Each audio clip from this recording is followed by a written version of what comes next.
उस स्कूल का एक रूल था, एक नियम था, मेडिटेशन यानी कि ध्यान। उससे पानी में चप चप की आवाज़ आई है कि गुस्से में इंसान को इंसान नहीं नज़र आता है और छत पे चढ़ जाओ तो खुद का मकान नहीं नज़र आता है। एक बार एक लड़का एक स्कूल में अपना एडमिशन करवाने के लिए गया, और जिस स्कूल में वो अपना एडमिशन करवाने के लिए गया था, उस स्कूल का एक रूल था, एक नियम था, जो कि उसे पता नहीं था। और वो रूल ये था कि क्लास शुरू होने से पहले डेली आधा घंटा मेडिटेशन करना होता था सभी स्टूडेंट्स को। मेडिटेशन यानी कि ध्यान।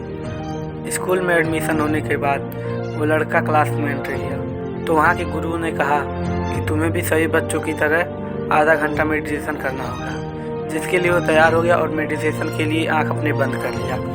कुछ समय बाद वो अपने आँख बंद किए थक गया।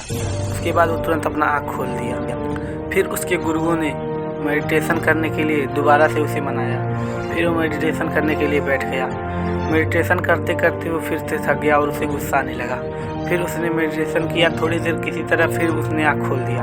उसके मेडिटेशन न करवाने का कारण ये होता है कि जब वो मेडिटेशन करता और अगल बगल की आवाज़ें आती तो उसे गुस्सा आता और वो आँखें खोल देता। उस बच्चे की ये प्रॉब्लम हो चुकी थी, इसीलिए वो डेली यही करता, फिर से उसका मेडिटेशन टूट जाता। 3 दिन बीतने के बाद उसने अपनी ये प्रॉब्लम एक अपने गुरु से बताई कि जब हम मेडिटेशन करते हैं तो यहाँ के लोगों को बातें करने से मना कीजिए, क्योंकि जब हम मेडिटेशन करते हैं तो मुझे अगर किसी की बात सुनाई देती है तो गुस्सा आता है, और गुस्सा आने पे मुझे मन करता है उस इंसान को मारूं या फिर डांटूं कि वो हल्ला न करे। इसीलिए मुझे मेडिटेशन करने के लिए शांत वातावरण चाहिए। लेकिन उसके गुरु ने कहा कि ऐसा है तो तुम्हें कहीं भी शांत वातावरण नहीं मिल पाएगा, लोग तुम्हें हर जगह डिस्टर्ब करेंगे। और अगर तुम चाहते ही हो कि शांत वातावरण में मेडिटेशन करना, तो कल से तुम उस नदी के किनारे जाके मेडिटेशन करना, जहाँ पे किसी की बातों की कोई आवाज़ नहीं आएगी तुम्हारे कानों तक। तब वो लड़का जाके वहाँ पे मेडिटेशन करने लगा नदी के किनारे। मेडिटेशन करते कुछ ही समय में तब तक वहाँ से एक आदमी अपना कुत्ता लेके जा रहा था। तभी उस कुत्ते ने भौंक दिया, जिसकी वजह से उसको गुस्सा आने लगा और उस लड़के का मेडिटेशन टूट गया। और ऐसा ही 3 दिनों तक लगभग चला, लेकिन वो सही से मेडिटेशन नहीं कर पाया। तभी वो लड़का सोचा कि क्यों ना मैं नदी के बीच जाकर मेडिटेशन करूं, और इसके लिए वो उसने जाके एक नाव लाई। फिर नाव में बैठ के वो नदी के बीच में गया मेडिटेशन करने के लिए, और जैसा उसने सोचा था बिल्कुल वैसा ही हुआ। वो डेली नदी के बीच में जाता और मेडिटेशन करता, जहाँ पे उसको कोई डिस्टर्ब करने वाला नहीं होता, और वो रोज़ सही से मेडिटेशन कर लेता था। लगभग 1 हफ्ता बीतने के बाद वो ऐसे एक दिन मेडिटेशन कर रहा था, तभी उसे पानी में छप छप की आवाज़ आई, जिसकी वजह से उसे गुस्सा आया और वो आँख खोल दिया। तभी उसे दिखा कि एक आदमी नाव लेकर उसकी तरफ आ रहा है, और वो उठ के चिल्ला के बोला कि नाव इधर मत लाओ, इधर मैं मेडिटेशन कर रहा हूँ।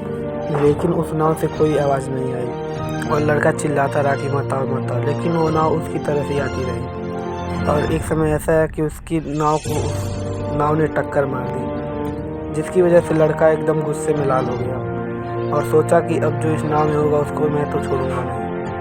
और लड़का अपने नाव से उतर के जैसे ही उस नाव में जाता है और देखता है कि उस नाव में कोई नहीं है, वो नाव एकदम खाली पड़ी है। लड़के का गुस्सा शांत हो गया, और फिर उधर से उसने देखा कि एक आदमी दौड़ते हुए आ रहा है। फिर उसे लगा कि एक आदमी जो दौड़ते आ रहा है उसी का नाव होगा, और उसे फिर गुस्सा आ गया और उस आदमी पे चिल्लाने लगा।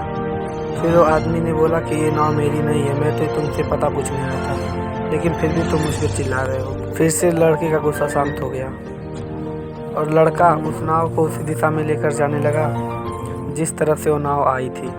लड़के ने सोचा शायद इसका मालिक नाव जिधर से आया उधर ही मिली, और वहाँ पे जाके उस आदमी पे अपना गुस्सा निकालूंगा। लेकिन वो नाव लेकर जैसे ही वहाँ तक पहुँचा और देखा तो पता चला कि वो नाव ऐसे नई बनी हुई थी, जो कि तेज़ हवा के कारण खुद नदी में बह गई। उस लड़के का गुस्सा फिर से शांत हो गया, और वो लड़का किसी को कुछ बोल ही नहीं सकता था, क्योंकि जो कुछ भी हुआ था सब नेचुरली हुआ था, किसी का भी इसमें कोई दोष नहीं था। वो लड़का सोचने लगा अब मैं क्या करूं। तभी उसके दिमाग में आया कि जब उसके नाव ने उसकी नाव को टक्कर मारी थी तब उसे बहुत ज़्यादा गुस्सा आ गया था, और उसका मन ये कह रहा था कि ये जिस किसी ने भी किया हो उसे मैं छोड़ूँ ना। लेकिन जब उसने नाव में देखा और नाव में कोई नहीं था तो उसका गुस्सा शांत हो गया। और जब मुझे ये पता चला कि ये नाव किसी की वजह से नहीं इधर आई, सिर्फ और सिर्फ प्रकृति की वजह से आई, हवा तेज़ होने की वजह से नाव इधर चली आई, तो मेरा गुस्सा फिर से एकदम शांत हो गया। और यही सेम चीज़ हमारे साथ भी होती है। जब हमें किसी की वजह से गुस्सा आता है तो हम अपना गुस्सा उस इंसान पे निकाल लेते हैं, लेकिन अगर वही चीज़ प्रकृति की अननेचुरली हुई हो तो हम शांत हो जाते हैं और अपना गुस्सा किसी पे नहीं उतार पाते और अपने गुस्से को हम भूल जाते हैं। अगर हम हर बार ऐसा ही सोचें जब किसी की भी वजह से कुछ हमारे साथ हुआ हो, तो ये सोचें कि अगर यही चीज़ प्रकृति की अननेचुरली हुई होती तो हम अपना गुस्सा किस पे निकालते, किस पे चिल्ला सकते थे। ऐसे बहुत से लोग हैं जो गुस्से को कंट्रोल नहीं कर सकते और न कंट्रोल करने की वजह से उन्हें बहुत दिनों तक पछताना पड़ जाता है। इसीलिए कहा गया है कि गुस्से में इंसान को इंसान नहीं नज़र आता है और छत पे चढ़ जाओ तो खुद का मकान नहीं नज़र आता है। इसीलिए दोस्तों, अगर कभी गुस्सा आए एक पल के लिए कंट्रोल करें, उसके बाद वो गुस्सा ऑटोमेटिक ख़त्म हो जाए।